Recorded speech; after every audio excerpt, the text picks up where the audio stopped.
How's it going, boyos? Welcome back to another Elder Scrolls video. This is Old School Kekistani, and today we'll be looking into the Skyrim Civil War and how it really started. There are a lot of questions to be had here, and everyone has a favorite faction that they join regularly within the game world.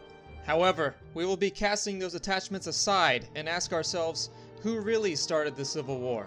To answer this, we must go to a time before the Civil War, during the age of a different conflict. We must go back to the Great War.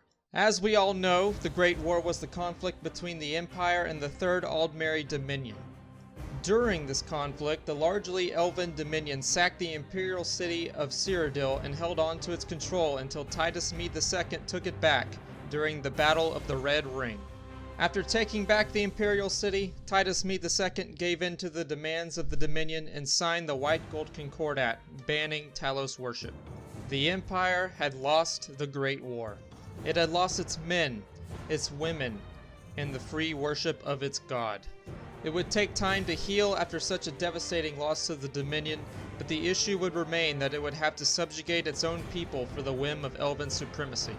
The Empire knew that this action against its own people would sow the seeds of discontent and upheaval, but it had no choice, for the commanding eyes of the elven overlords were watching. But stay in subjugation they would, until the fires of uprising would be set ablaze. Now, the banning of the human god of war from worship resulted in the feeling of rejection from some Nords in Skyrim by their once great empire. How could the empire, conquered by Tiber Septim, forsake its own founder in such a way? These feelings forced a man of great power and legend to rise against his corrupted empire in the holds of Skyrim. This man was Ulfric Stormcloak, a Nord hero of Skyrim, famous for his ruling of Windhelm and his victory during the Markarth incident. Ulfric was a soldier for the Empire during the Great War, fighting for its survival against the Aldmeri Dominion. After the Empire's loss and the banning of Talos worship, Ulfric felt abandoned by the Empire he once served for, turned away for defending the principles the Empire stood for. Over the years, these feelings would simmer until they would ignite the fires of rebellion and begin the Skyrim Civil War. Seems like a simple answer to a simple question. Ulfric Stormcloak started the Civil War. We all knew that. Except the Thalmor dossier and their embassy gives a much more complicated answer. As we read, we reach a disturbing realization. Ulfric had been captured during the Great War and was interrogated by the Thalmor ambassador Elenwen even beyond the end of the war until he was allowed to escape.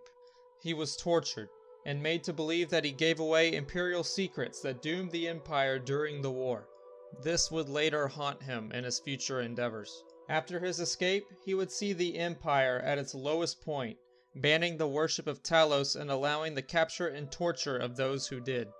During the Markarth incident, he would be promised the legality of Talos worship within the city after casting away the forsworn population. However, he was betrayed by the Imperials who sought his help. This betrayal, however, would be fueled by the influence of the Thalmor. The Thalmor would threaten another great war if the White Gold Concordat wasn't upheld in this instance.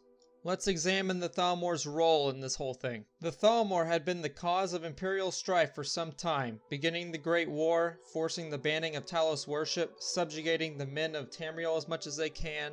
With their end goal of unmaking the world in mind, it would only make sense for them to want as much conflict between the races of men as possible.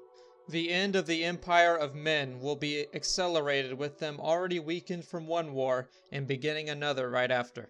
The blood of men spilt on the battlefield would only fuel their movement even further.